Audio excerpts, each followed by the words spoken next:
لو كنتم زيي بتحبوا الحاجات المعمولة بالبشاميل يبقى أكيد صينيتنا النهاردة للكوسة بالبشاميل اللي بطريقة مختلفة تماما هتعجبكم.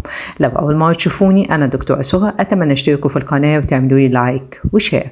أنا عندي كوسة قورتها بس ما قورتهاش جامد، سبت فيها شوية لحم. هبدأ أحشيها بالعصاج زي ما حضراتكم شايفين، وأرصها في حلة بتاعتي. ولما اخلص المقدار كله هبدأ اعمل الصلصة اللي هسوي فيها الكوسة. هحط معلقة من السمنة وانزل عليها بشوية حبهان مطحون وشوية فلفل اسود واقلبهم كويس قوي. ولما ريحة البهارات بتاعتي تطلع هنزل عليهم بطماطم مضروبة في الكبة او في الخلاط واقلب حلو قوي. ولما تغلي هضيف الملح بتاعي وابدأ اصبها على الكوسة اللي انا حشيتها بالعصاج.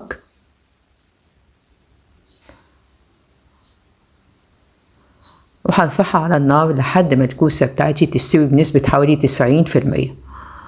هبدأ اعمل بشاميل. هاخد معلقتين من الزيت معاهم معلقتين من السمنة، ولما يسخنوا شوية هضيف عليهم حوالي 4 معالق كبيرة من الدقيق أو حسب مقدار الكوسة اللي بالبشاميل اللي احنا هنعمله، وابدأ اقلبهم لحد ما الدقيق بتاعي يستوي بدون ما يتغير لونه. هنزل بكوباية حليب أو كوباية لبن، وهنزل عليهم بالصلصة اللي أنا سويت فيها الكوسة اللي كانت محشية بالعصاج، وابدأ أقلب لأن أنا عايزة البشاميل بتاعي لونه على بامبي شوية. وبعدين هظبط الملح بتاعي والفلفل واقلبهم حلو قوي. ولما يبرد البشاميل بتاعي تماما هحط عليه نص معلقه من البيكنج باودر اللي بتخلي البشاميل بتاعي جوسي وكاني حط عليه ميكس من الجبن.